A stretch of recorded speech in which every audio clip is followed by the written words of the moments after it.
Esta es la tercera llamada. Comenzamos. Es un gran honor para el 8º Congreso Nacional de Derecho Procesal Penal. Discutamos la prisión preventiva en México y a todos, a cada uno de aquellos que hacemos posibles este mismo, el haber llegado a esta, la recta final. Esperamos todos se vayan de aquí con muchas más dudas de las con las que llegaron.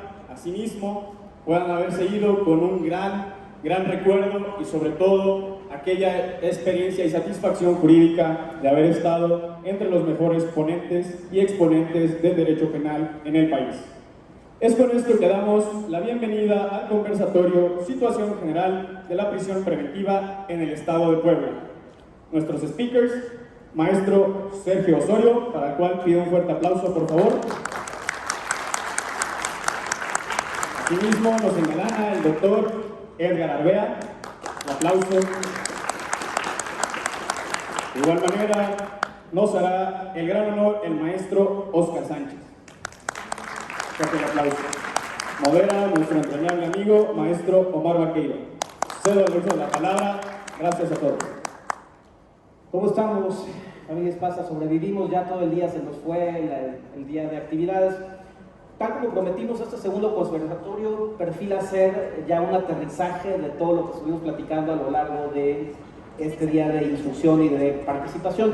Hay una pregunta: ¿cuántos de los que estamos aquí somos y litigamos en Puebla? ¿Cuántos podrían levantar la mano de los que litigan en Puebla? La mayoría. ¿De qué otros estados nos visitan? Nada más para ubicarnos. ¿Por allá? Hidalgo. Guerrero. ¿Dónde? Estado de México. Ciudad de México también. Nadie de Quintana Roo, ¿verdad? Hablemos de Quintana Roo, ok.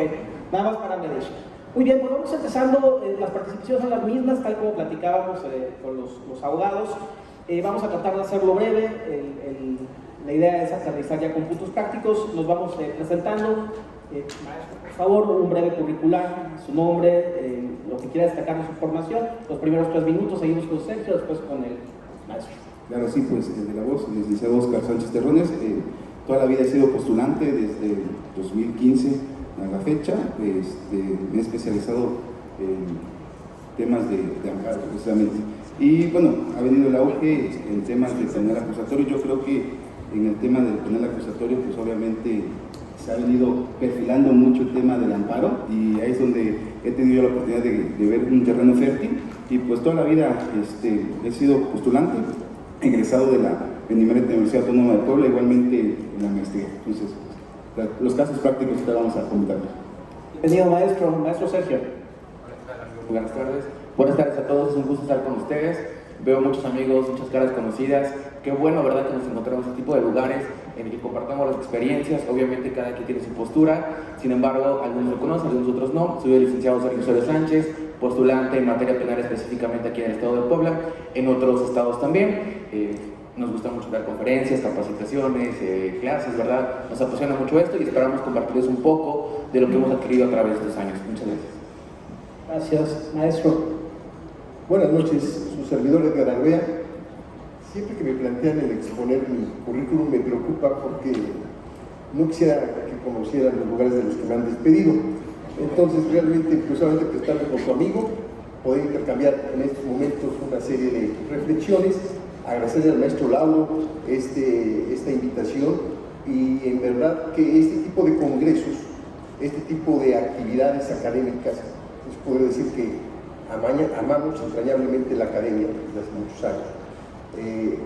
Sirve para fortalecer. Han tenido juristas muy destacados, muy distinguidos, ha sido un gran esfuerzo, y sé que muchos de ustedes, pues sacrificando tiempos, responsabilidades, trabajo incluso, vienen a capacitarse, vienen a cambiar ideas, vienen a prepararse, y recordando el mandamiento de Epicureo, siempre hay que estar preparando, siempre hay que estar estudiando. Para mí es un gusto estar con todos ustedes.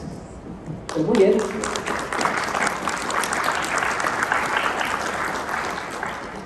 Sean bienvenidos todos. Vamos a platicar un poquito de la prisión preventiva. Es el tema que nos ocupa, estamos rompiendo paradigmas, pero aterrizado muy al marco poblano, a lo que está sucediendo en Puebla actualmente. Ya hemos escuchado el deber ser, lo que se tiene que suceder, cuál es la postura a nivel nacional. Hemos escuchado a los ponentes todas sus experiencias, pero sucede que cada estado es diferente y Puebla tiene sus propias peculiaridades. Entonces, pues vamos a iniciar, si le parece bien, maestro, de este lado, maestro Edgar, si nos puede ayudar aterrizándonos en su experiencia. ¿Cuál considera usted que es la situación, el panorama general el día de hoy en lo que toca a prisión preventiva? ¿Cuál es la tendencia? Bien, en nuestro estado, y yo creo que en diversos estados, nos encontramos siempre con el conflicto de la prisión preventiva, siempre. Y esto creo que se debe a una serie de situaciones que impactan en los juzgadores, en las fiscalías, donde nos damos cuenta de que constantemente están solicitando prisiones preventivas. Y hoy el panorama y el planteamiento es totalmente distinto. Ustedes han escuchado diversos criterios con respecto a la inconvencionalidad de la prisión preventiva. Existen dos proyectos que se están analizando en la Corte, uno precisamente del sexto circuito, del tercer tribunal colegial en materia penal, con respecto a la inconvencionalidad. Ya han de haber ahondado sobre los temas de las restricciones, si es o no se debe de analizar esta inconvencionalidad, pero creo que todos estamos coincidiendo en que se debe de proteger el derecho fundamental a la presunción de inocencia. Lamentablemente nosotros aquí en el estado de Puebla vemos que por cualquier circunstancia, creo que esto lo vemos también en otras entidades federativas, la solicitud de prisiones preventivas justificadas es por cualquier motivo. Que si está soltero o que está soltero se vaya. Que si está casado, bueno, pues sería un buen elemento para que pudiera darse a la fuga, pero si es rico, no tiene dinero. ¿Por qué tiene dinero? Tiene capacidad económica. Si es pobre, pues con mucha mayor razón no va a existir. En fin, entonces lo que se debe de analizar, lo que se debe de estudiar es otro planteamiento, que la prisión preventiva no responda a situaciones de orden político o de orden de reclamo social, porque estamos acostumbrados socialmente a considerar que una persona debe estar privada de su libertad. Los que ejercemos la profesión lo sabemos, ¿no? ¿Cuántas veces nos llega uno de nuestros clientes? Quiero que esté en la cárcel. Bueno, eso era antes. Ah, no, me voy a ver a otro abogado que me cobre y que me diga que va a estar en la casa, aunque eso no sea cierto. Entonces, yo creo que en el estado de Puebla, y aquí hay de otras entidades, nos presentamos con esta situación de que es una pena anticipada, de que no nos damos cuenta de que se hace o de que se genera una mayor afectación a la persona que está privada de su libertad. A veces sí es conveniente señalar alguna referencia profesional de uno, porque a veces se me olvida. Dije cuando estuve en la cárcel, les van a decir, pues ¿a qué ponente nos trajeron? No, estuve como director, es decir, entraba y salía, y a veces no lo aclaro, y van a decir, ¿a qué nos trajeron? Yo viví en el ejercicio profesional lo que se traduce en la prisión preventiva, y no nos damos cuenta socialmente de lo que trae la prisión preventiva. Una serie de conflictos emocionales, familiares, de destrucción personal. No estamos, y eso también habrá que plantearlo, no estamos contra la abolición de la prisión preventiva, pero estamos en contra del abuso de la prisión preventiva. Existe un criterio que creo que les va a servir cuando se nos presenta o que nosotros tengamos o que tenemos conocimiento nosotros de una orden de aprehensión, contra delitos que no ameritan prisión preventiva oficiosa. Fíjense que acaba de generarse una nueva tesis, que les voy a dar el registro, que de eso se trata, plantearles aspectos importantes. Dice: suspensión provisional en el juicio de amparo indirecto. Cuando se solicita contra la orden de aprehensión por delitos que no meritan prisión preventiva oficiosa, los efectos de su concesión impiden que el quejoso sea detenido cuando comparezca ante el juez de control, aunque se autorice como medida cautelar la prisión preventiva justificada. El registro es el 20-27-515. Es jurisprudencia. Creo que la mayoría, cuando nosotros tenemos a una persona contra la que sabemos que existe orden de aprehensión, promovemos nuestro amparo, lo presentamos con la suspensión y con esta suspensión estimamos que no se puede generar la prisión preventiva justificada. Un colegiado determinó que sí, que era un evento futuro y que sí se podía imponer la prisión preventiva justificada. De esto se genera la contradicción, anteriormente contradicción de texto y contradicción de criterios, y se señala que no podrá ser privada, incluso aunque se imponga prisión preventiva justificada. No se puede afectar la libertad de una persona que comparece bajo los efectos de una suspensión, y esto considero que resulta relevante, porque ya está definido por parte de los juzgados federales en jurisprudencia. Maestro, muchas gracias. Gracias, maestro. Maestro Osorio, ¿qué opinión le merece, dando continuidad a lo que nos ha comentado el maestro? Sí, es muy importante establecer lo que dice el maestro Herrera. La prisión preventiva casi aquí en Puebla, hablando a nivel Estado de Puebla, no se niega a nadie. ¿Qué pasa para nosotros los litigantes? Realmente es muy común que se otorgue la prisión preventiva necesaria o justificada y que tengamos que acudir a una revisión de medida cautelar. Sin embargo, desde la postura de como postulantes, es interesante porque se revierte la carga de la prueba ya en litigio a nosotros. ¿Por qué? Porque tenemos, en primer lugar, que acudir a la unidad de medidas cautelares para solicitar la evaluación. En primer lugar, si nos la dan a tiempo, ¿no? Si es que está a tiempo o no, y si tenemos el contacto o no, también para que se haga la verificación real del domicilio, que es un tema importante, porque siempre esa evaluación de riesgos pues va a venir muy subjetiva, un riesgo alto, muy raramente un riesgo medio o bajo. Primer punto, pero es muy importante que la tengamos, porque según el Código Nacional y los jueces de control aquí en Puebla, la autoridad de medidas cautelares es la autoridad idónea para analizar evidentemente los riesgos procesales que pueda ocurrir. Pero ¿por qué digo que se revierte la carga de la prueba a nosotros como litigantes? Porque nosotros, bueno, en lo particular, ¿qué podemos hacer? No sé, por ejemplo, veo muchos amigos postulantes, igual alumnos, pero siempre hay que pensar qué vamos a hacer en audiencia. En lo particular, yo tengo un equipo de peritos que en primer lugar hacemos un informe de índice de riesgo. ¿Qué es esto? La propia perita en criminalística de campo, por ejemplo, acude al domicilio, hace la verificación del domicilio a través de Google Maps, recaba entrevistas también. Aparte de ello, pues emite con base en sus criterios y su experticia el tipo de riesgo o no que pueda tener el imputado o el acusado según la etapa en la que nos encontremos.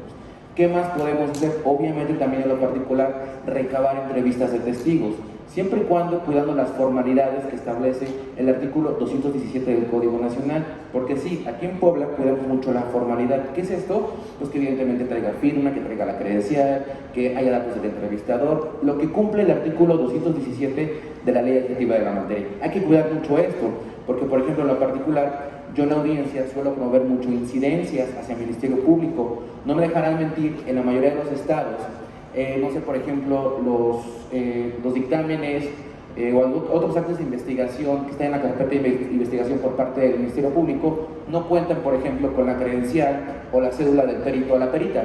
¿Qué hacemos ante ello? En relación del artículo 97, párrafo segundo, que establece incidencias por falta de formalidades, con el 217 promuevo incidencias para declarar nulo en ese momento y no se tome íntegramente el dato de prueba, como lo establece el artículo 265 del Código Nacional, para efecto de que no sea valorado en ese momento.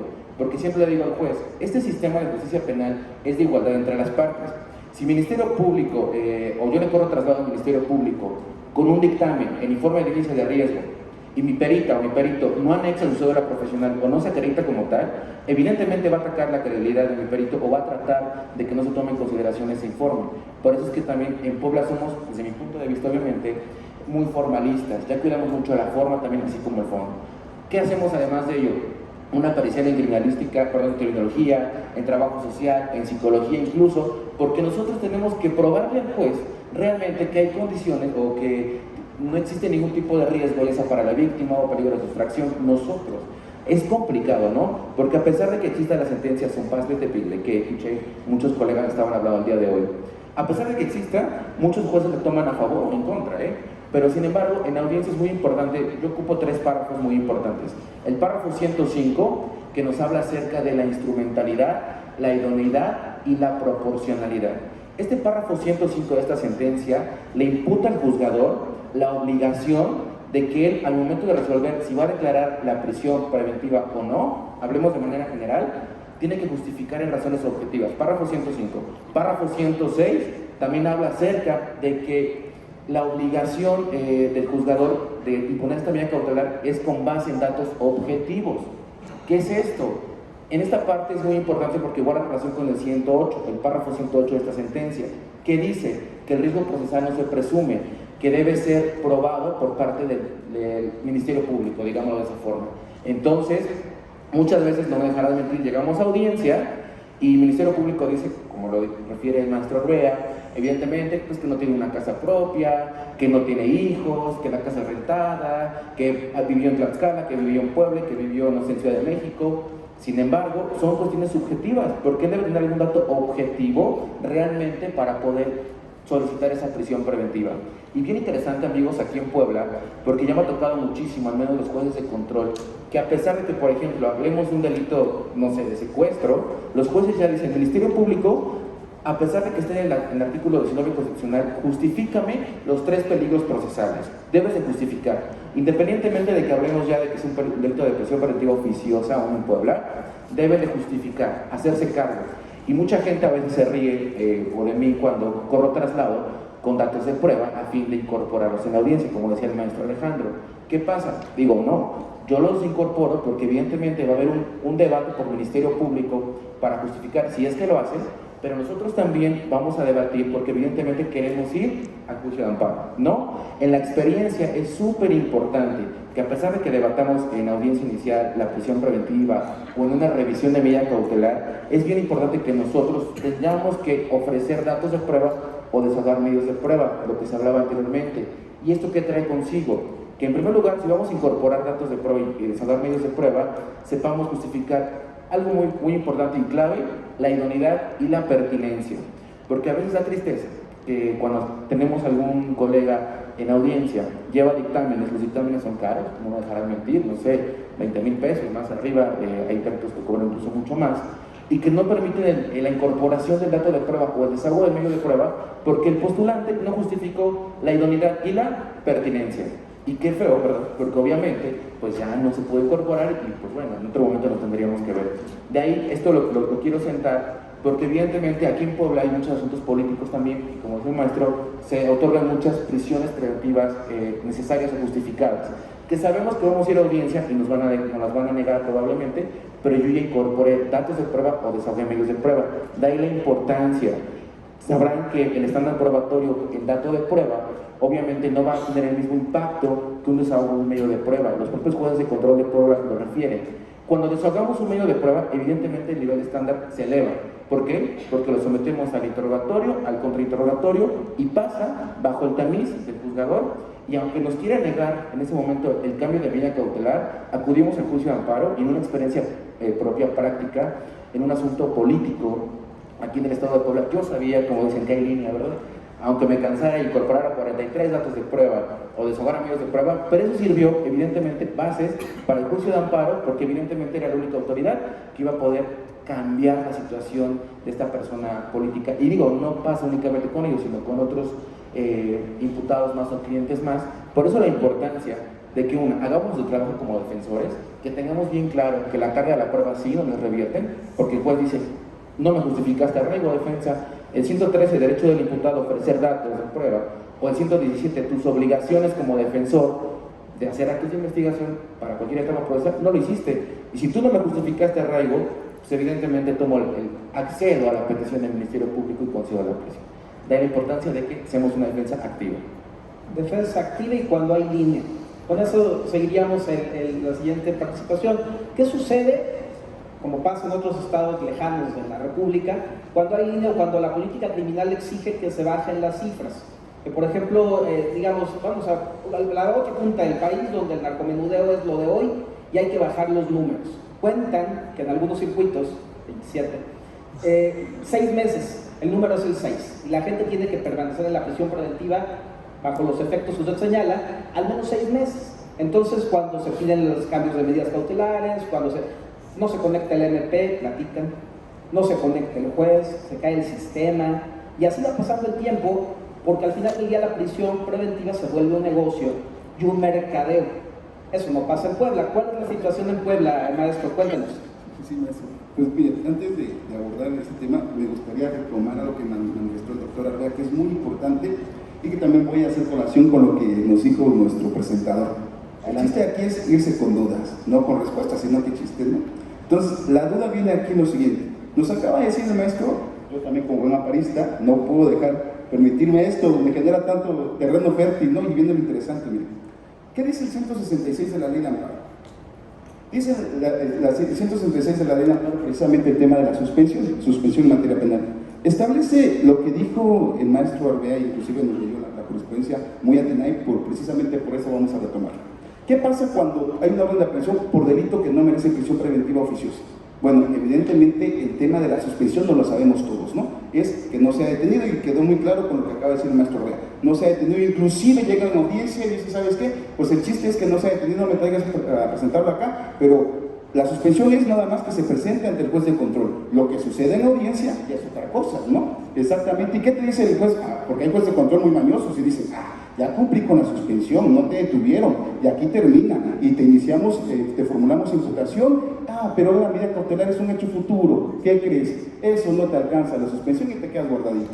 Así había, ¿no? Claro, habrá otros jueces de control que tienen miedo y dicen, no, yo no me meto con un tema de suspensión, pero habrá otros que se creen muy valientes y conocedores de amparo y desafían la suspensión y ahí estamos moviendo, ¿no? Es así que el colegiado, Exactamente. había un colegiado que determinaba que si era un hecho futuro, exactamente, que no tenía efecto la suspensión.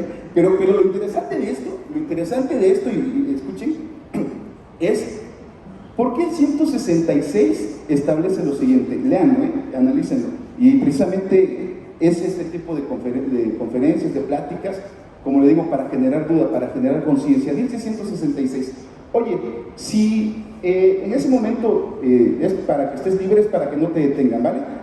Pero ¿qué crees? Si el orden de aprehensión es por un delito en el cual no es prisión preventiva oficiosa, pero ya te detuvieron, pues te quedas guardado. Caray, ¿empiezan a ver la diferencia? ¿Por qué la suspensión cuando no te detienen te permite, cuando todavía no te la ejecutan, pues, permite que te lleves tu proceso en libertad? Pero cuando te detienen, a pesar que es un mismo delito que no es de prisión preventiva, no podrías tú recuperar tu libertad. ¿Sí me explico? O sea,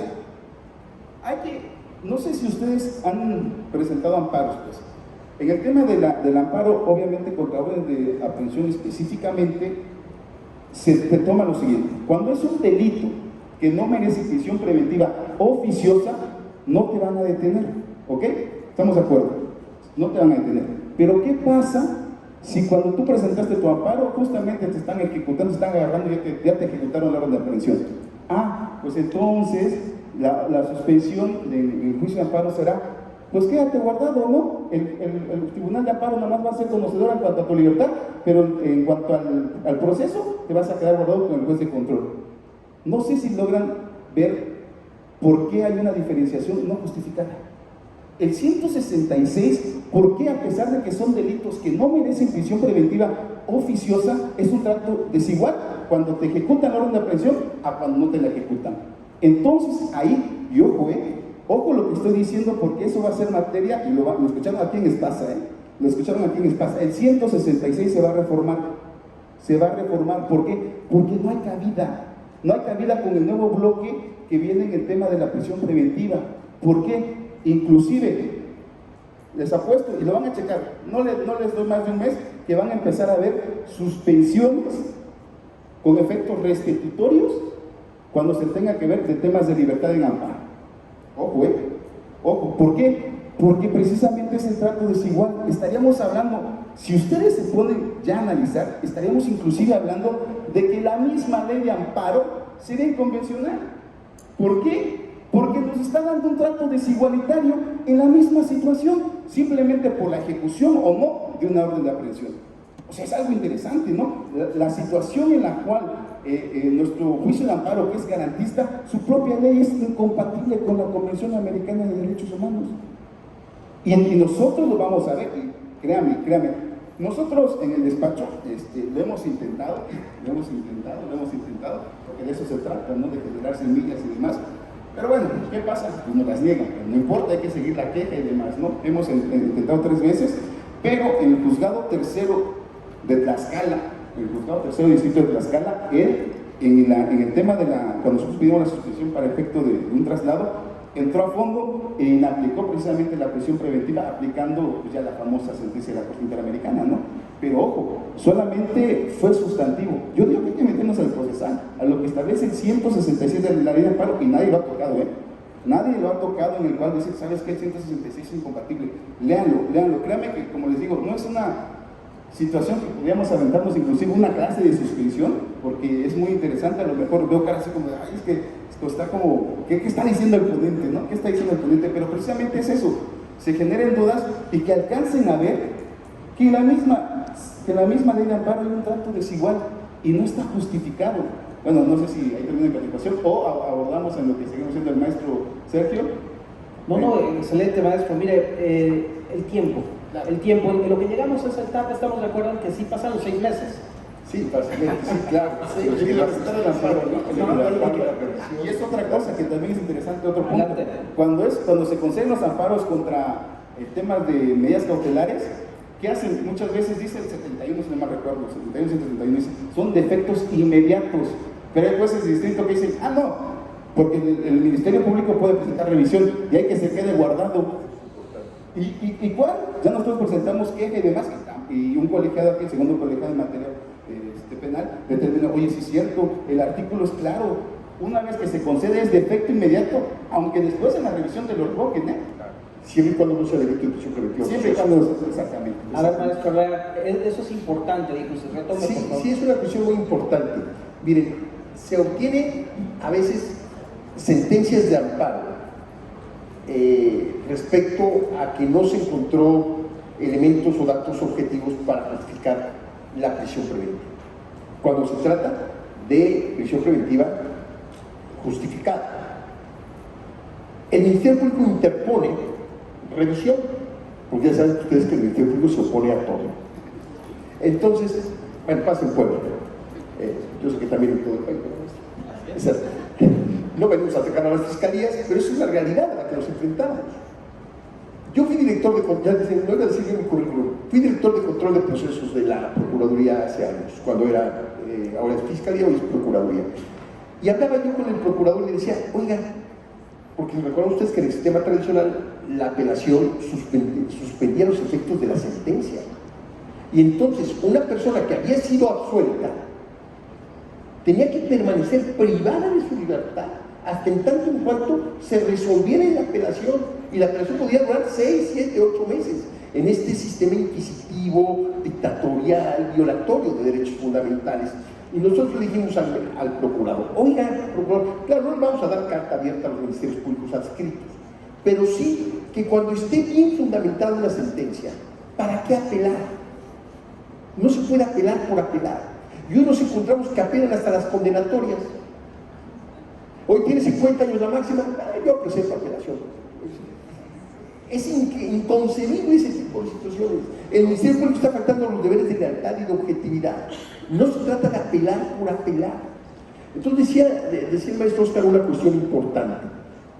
Cuando ustedes obtengan un amparo, soliciten de inmediato la libertad de la persona, porque ya está resuelto por un juzgador de distrito en cuanto a los efectos que deben ser inmediata su libertad, y así, es decir, no es un criterio jurisprudencial, es la ley de amparo. Y a mí sí me lo han concedido, algunos juzgadores no, hay que interponer de inmediato la queja. Hay que hacerlo, porque es una situación importante y relevante. Hay que ver también la cuestión de los delitos. Cada vez se incrementa el mayor número de delitos por prisión preventiva oficiosa. Y lo que decía el maestro Sergio es importante.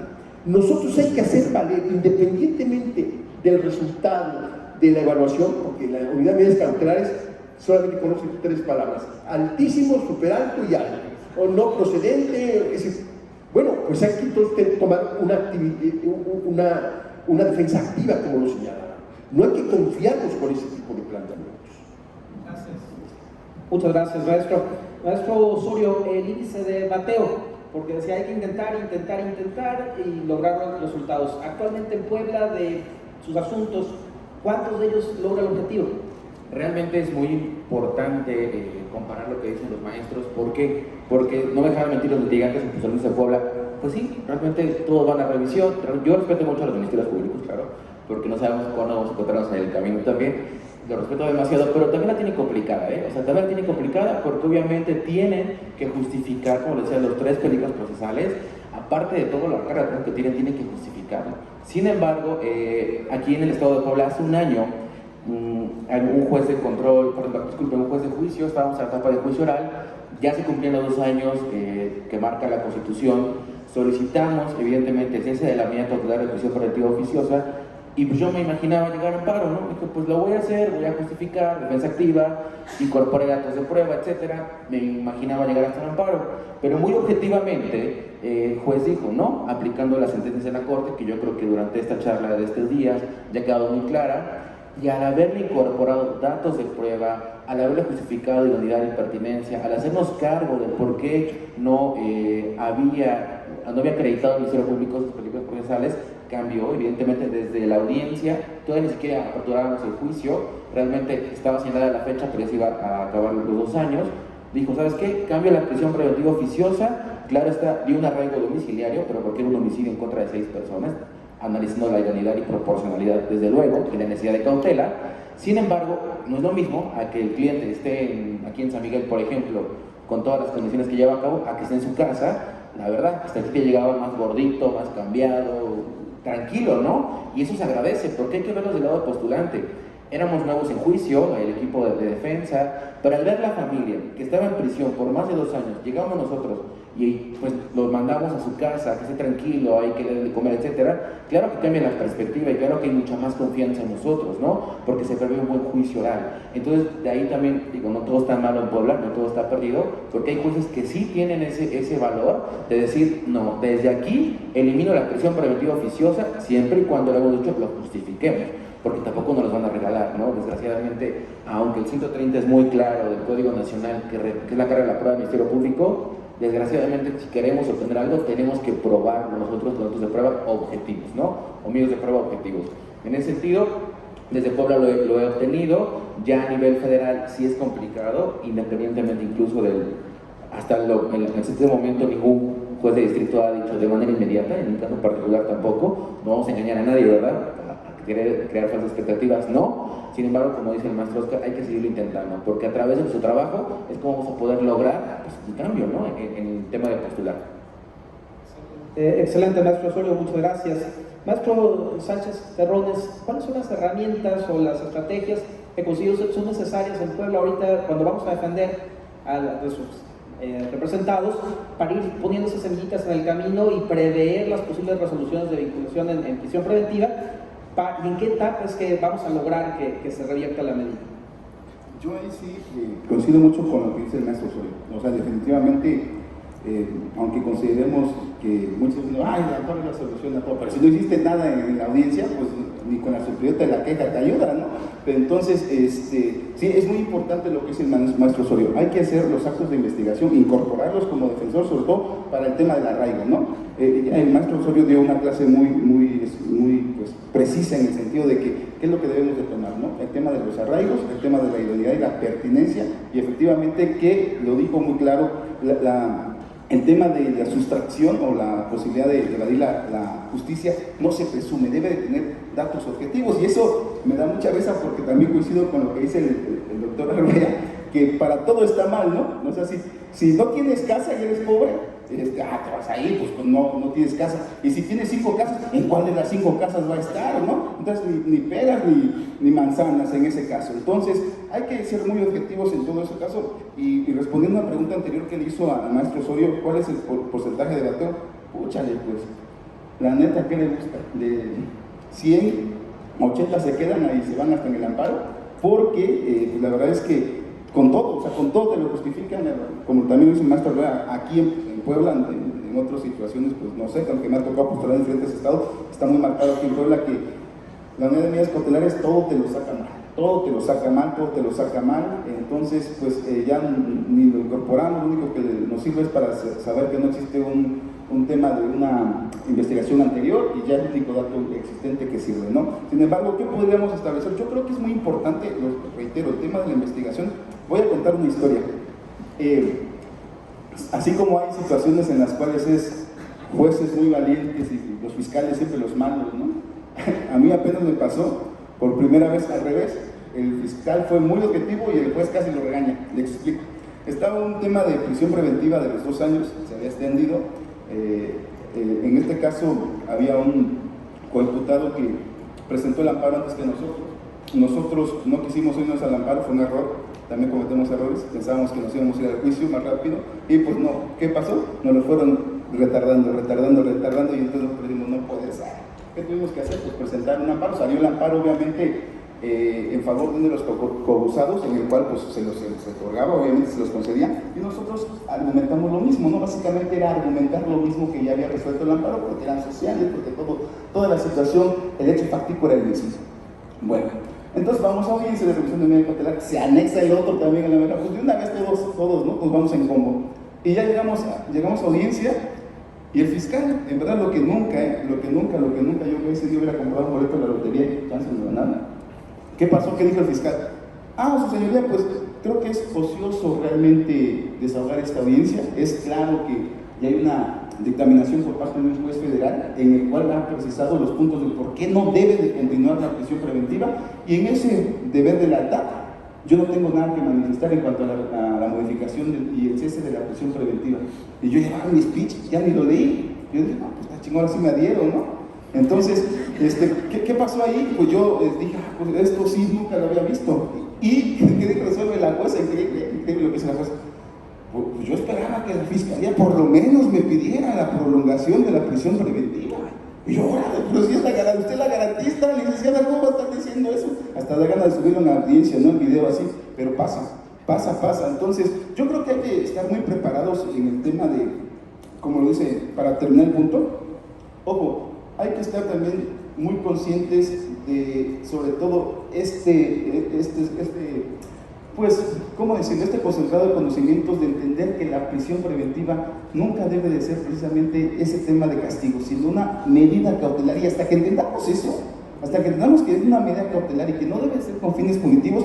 ¿Y por qué es importante? Porque a partir de entender ese concepto se va a desarrollar. Si nosotros entendemos a la prisión preventiva como un tema cautelar, vamos a entender toda la naturaleza que puede ser, que es una naturaleza cautelar preventiva, que no debe ser justificado, que puede ser revisable, lo que ya ha hecho la Corte, pues. Entonces yo creo que es muy importante eso, ¿no? Analizar y, como dicen el maestro Osorio y el maestro Obrar, tener los datos que nos van a servir para el amparo.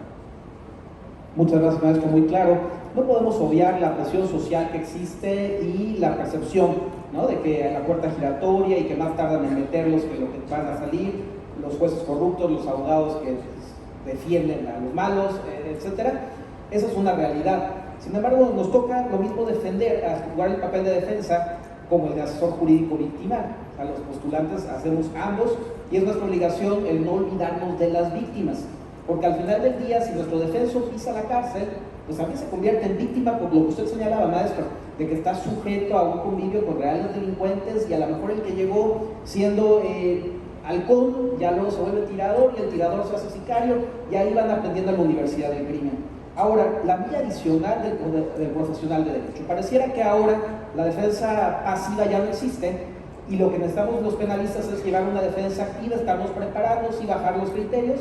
Pero esa vía adicional también implica muchísimo de ética profesional para hacer valer tanto los derechos de la víctima como los derechos del imputado. Al final, víctima. ¿Qué opinión le merece, maestro? ¿Qué tenemos que hacer los litigantes a esta altura, 2023, en Puebla? Qué buen tema acaba usted de tocar, maestro. Miren, creo que todos lo sabemos. El Poder Judicial Federal está sometido a una serie de ataques, de infundios, de presiones. Y nosotros que ejercemos la profesión sabemos que no hay total libertad de los poderes judiciales de los estados. Responden muchas veces a intereses políticos, no digo todos, pero nos encontramos con ese tipo de situaciones cuando se crean culpables, que eso no busca el sistema acusatorio. Todos ustedes conocieron el caso de un cadáver de un bebé que se encontró en un reclusorio. Yo represento a la persona que fue vinculada a proceso porque supuestamente introdujo el cadáver, pero no fue así. Nos establece medida cautelar de prisión preventiva justificada como si fuera paquete. ¿Saben qué? Sabemos nosotros, porque, reitero, yo viví en la cuestión penitenciaria y se ha acentuado cada vez los grados de corrupción y de conflicto y de deterioro. Ese asunto sirvió para intereses políticos de resolver un problema que existía en el reclusorio. Y se detuvieron a muchísimas personas. Yo promoví en esos momentos, en el argumento que se planteó en la audiencia inicial, dije, oigan, pues nos acaban de pedir en Congo la medida cautelar. Todos éramos una persona que supuestamente recibió el cadáver, la que lo introdujo, que era su pareja, pero además habíamos señalado que era un delito del orden federal, porque estaba contemplado en la Ley General de Salud. Y como al Estado no le convenía que este asunto lo viera la Federación, permaneció. Y una muchacha inocente que estudia su maestría en fisioterapia, que se observa claramente que introduce una caja, que nos ha negado ahora en la convalidación la necropsia, porque esa necropsia me permitirá plantear que es imposible que ahí fuera un cadáver a la 1 de la tarde el día sábado. Lo que pasa es que socialmente, lo que decía el maestro, socialmente dicen, no, que por supuesto que fue una situación que indignó a mucha gente, a la sociedad entera. Pero la respuesta es a veces crear culpables cuando, además, tendré que decirlo, la Fiscalía sabía quién introdujo el cadáver. No fue mi representada. Oigan ustedes, si aplicáramos la lógica o las máximas de la experiencia o los conocimientos científicos, realmente pudiéramos introducir a la 1 de la tarde, formarme para anotar mi nombre y mi firma, llevando con toda frialdad, dejar una bolsa. En esa bolsa iba una bocina. Hubo un intercambio de mensajes telefónicos entre su pareja. Vas por una bocina que se encontraba en los baños y lo introduces en una bolsa negra. Esa es la realidad social a la que nos enfrentamos, maestros. Y esta muchacha a ella y a su familia, pues se le destruye su condición familiar, personal. Viven en paranoia. ¿Sí? Y pues nosotros sabemos que los abogados son de 24 horas. Oiga, veo una gente desconocida, tiene cara de policía ministerial, ya se los imaginarán. Bueno, pues tranquila, ya está en el Poder Judicial Federal. Y ven cómo hay criterios diversos. Otras personas, otros jueces de distrito les negaron el amparo en cuanto a la medida cautelar. A mí no. Y se quedó sin medida cautelar. ¿Por qué? Porque el Ministerio Público había solicitado prisión preventiva, pero en bloque. Incluso señalé, oiga, señor juez, usted se debe declarar incompetente, porque este delito está previsto y sancionado por la Ley General de Salud. Es que el narcomenudeo, esa fue la clasificación, el narcomenudeo permite la competencia del Estado, pero en este delito que es suministro de cadáveres, por supuesto que no lo hay, y lo tuvo que resolver primero el juzgado de distrito, y confirmado incluso la persona que señala que vio una cobijita, dice que fue torturada. Y se aplica en este caso el procedimiento para determinar si hay o no hay tortura contra el testigo de cargo. Esos son los conflictos a los que nos enfrentamos desde el punto de vista social, y que ustedes no dejen de luchar. Es decir, hay que invocar la Corte Interamericana, hay que presentar nuestros actos de investigación, porque sin duda alguna no tenemos de otra más que acatar, por respeto a los derechos fundamentales, las resoluciones de la Corte Interamericana. Y tarde o temprano la Corte se va a pronunciar con respecto a que es inconvencional la prisión preventiva oficiosa. Gracias, maestro. No, gracias a usted, maestro, muy claro. Maestro Osorio, parecía a veces que los recursos es la misma cobija. O sea, al final del día se acude a derechos humanos, es el Estado. Se va a la Fiscalía Anticorrupción o Asuntos Internos y es la misma Fiscalía. Se va y al final todo se cubriría con la misma cobija. La pregunta es, ¿al litigante no le da miedo? ¿No le da miedo el estar pateando el PCR continuamente con la intención de hacer valer los derechos humanos fundamentales? ¿Cuál es su perspectiva? Bueno, mi perspectiva es que es nuestro trabajo. Tenemos que hacerlo porque para eso nos contratan. Claro está que hay que pensarlo muy bien. porque es fiscalía, también sabemos a qué nos enfrentamos, también, así como hacen cosas tan objetivas, también hacen cosas oscuras, en otro estado, no en Puebla, ¿no? Pero hay que tener mucho cuidado. Sin embargo, es bien importante sentar las bases, porque si no lo hacemos, entonces ¿para qué estamos postulando? Y algo muy relevante es lo que comentaba usted respecto de las víctimas. Hablamos mucho de la prisión preventiva, que los imputados salgan, que se acabe. Ay, ¿qué pasa con la víctima? Con el 20 condicional, los fines del sistema, la reparación del daño. Pero ahí recae mucho la importancia del asesor jurídico, que pareciera que cuando escuchamos esa figura nos reímos todos, y no debería ser así, porque debe tener la misma importancia que el defensor. Sin embargo, hay que entender que a pesar de que somos asesores jurídicos y que también está el Ministerio Público, él es Ministerio Público y hace su trabajo, pero nosotros también tenemos que hacerlo, porque ha pasado en esa ocasión en la que se decretó el cese de la prisión preventiva oficiosa por el homicidio calificado, había asesor jurídico particular. Sin embargo, pues no argumentó nada, no refutó nada. Acuérdense que está el artículo 380 del Código Nacional de Procedimientos Penales, que establece que quien tenga la duda de los documentos, de las constancias de vecindad, de identidad, de los dictámenes, etcétera, pues tendrá que refutarlo. Él también puede recabar entrevistas a los testigos para ver si es cierto que él vive ahí, puede recabar, no sé, más entrevistas para ver en qué otros lugares ha estado, hacer actos de investigación aparte del Ministerio Público. Pero ¿qué pasa? Muchas veces creemos que al ser asesor jurídico, pues únicamente vamos a apoyar al Ministerio Público, y no, el código no prohíbe que el asesor jurídico no pueda incorporar datos de prueba, el código no prohíbe que pueda también en cierto momento desahogar medios de prueba o contradecirlos. Entonces, esa es nuestra obligación. Claro está que hay éxito a veces en el cese de la prisión preventiva oficiosa o del cambio de prisión preventiva justificada, porque a veces pues no hay argumentación del Ministerio Público y el asesor jurídico pues menos, ¿no? Entonces, si somos asesores jurídicos hay que trabajar, porque claro que está, si somos públicos o particulares nos pagan de todos modos, pero también hay que hacer datos de prueba. Muchas veces algunos no son ciertos, algunas entrevistas no son ciertas, podemos interrogar a las personas, o los dictámenes podemos ofrecer otra opinión técnica. Por ejemplo, si el índice de riesgo sale que tiene arraigo, que es una buena persona, pues claro, es mi perita como defensa, pero yo como asesor jurídico puedo ofrecer otro perito más que establezca que hay subjetividad o que no está sustentado en una base científica ese dictamen. Entonces, da la importancia también que por eso se está otorgando mucho a la prisión, porque el Ministerio Público no se hace cargo de justificar esos 3 peligros procesales, y mucho menos el asesor jurídico se hace cargo de también hacer actos de investigación propios para evitar que se otorgue el cambio de la prisión preventiva. Gracias, maestro Sergio.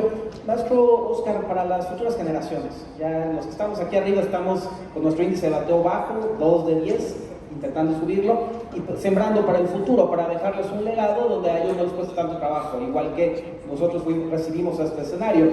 ¿Qué consejo le daría a usted desde la academia, ya quitándonos el traje de litigio y bajando a la parte fundamental que es la academia, a las futuras generaciones de abogados litigantes? ¿Qué tienen que buscar, qué tienen que tratar de entender o qué tienen que añadir a su bagaje académico con el propósito de hacer valer todo lo que hoy estamos soñando? Pues primero que acudan a congresos como lo que haces pasa, ¿no? Entrar. Sí, la verdad. No, pues miren, yo creo que es muy importante, y eso yo tengo también la fortuna, igual que el maestro, igual que, de hecho, tenemos algo en común, somos docentes de la universidad, los 3, entonces está padre. Algo que les digo a mis alumnos es eso, que nunca se queden con el tema de lo que dice el profesor, lo que dice el magistrado, lo que dice el juez, porque precisamente muchas veces se quedan como, es que ya lo resolvió el juez. No, el juez también se equivoca. El juez, si no hubiese un tema de equivocación por parte del juez, no tendríamos recursos, no tendríamos la oportunidad que un superior revisara lo que hizo. E inclusive nos puede tocar que el colegiado ya también vemos muerto, ¿no? Pues no queda la corte. Entonces, ese es el tema, ¿no? Yo creo que nunca debemos de bajarnos, a veces seguir con todo lo que tengamos, y claro, como dice el maestro Sergio, de repente te dan un golpe y te levantas, pero de repente cuando ganas vas hasta más aireado, ¿no? Ese es el tema, o sea, persistan, capacítense, es lo más importante, y sobre todo defiendan las ideas. Algo que también se van a enfrentar, y en esa parte también lo ha manejado el maestro, otra cosa que tenemos en común, llevamos asuntos relevantes, ya presumieron aquí los maestros que llevaron al asunto del político, el maestro del asunto del bebé, pues también nosotros nos ha tocado enfrentarnos al Estado, tuvimos la oportunidad de llevar el tema pues en este caso les echaron la culpa del homicidio de Rafael Moreno Maya. Entonces, lo mismo, ¿no? Imagínense que de repente su cliente es un mecánico, Un mecánico que lo único que tenía que hacer es checar que estuviera bien el helicóptero y de repente él avisó a su superior y le dijo, ¿sabes qué? Pues mira, tiene esta pequeña falla.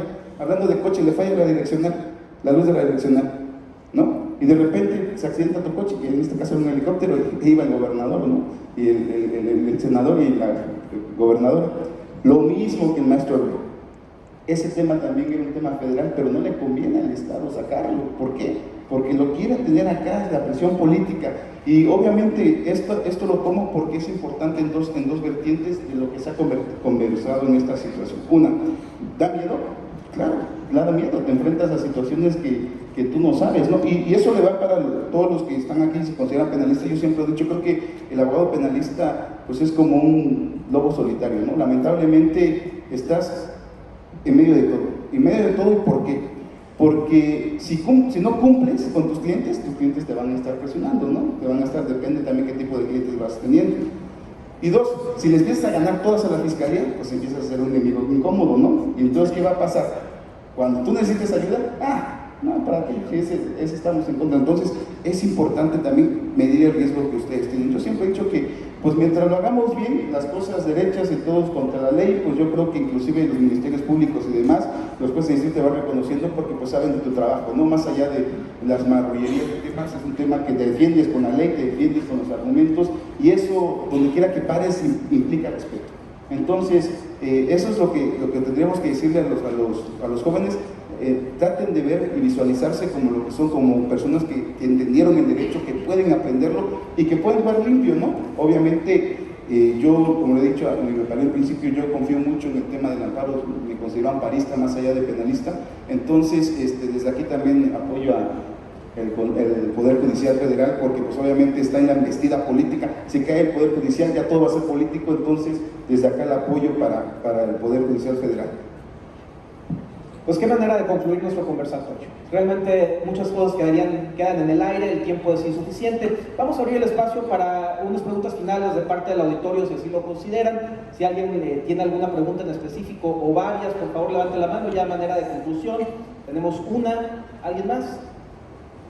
Una pregunta para cerrar. Si nos hiciera favor, por favor, de alcanzarle al licenciado el micrófono. Le pediría, abogado, su nombre, por favor, y la pregunta se va abierta al panel de los tres participantes. Mi nombre es Abraham García Hernández y la pregunta es, anteriormente la ley de amparo se procedía a la suspensión o se podía promover el amparo sin agotar recursos porque cuando se afecta la libertad. En la ley de amparo actual dice que si hay ya nos obliga a agotar el recurso. Y esto se lo comento porque promoví el amparo. En el anterior sistema se evita el auto de formal prisión y combatí el auto de formal prisión solicitando pues por estar afectada la libertad, y el juez de distrito dice que no era procedente porque no se había agotado el incidente, no se había tramitado el incidente. Se trata de una persona de la tercera edad. Aquí en Puebla se puede tramitar un incidente de cambio de medida cautelar si es de la tercera edad. Entonces, como no se había agotado ese incidente, no sé cómo podían entrar, que no era procedente la petición del amparo. Yo creo que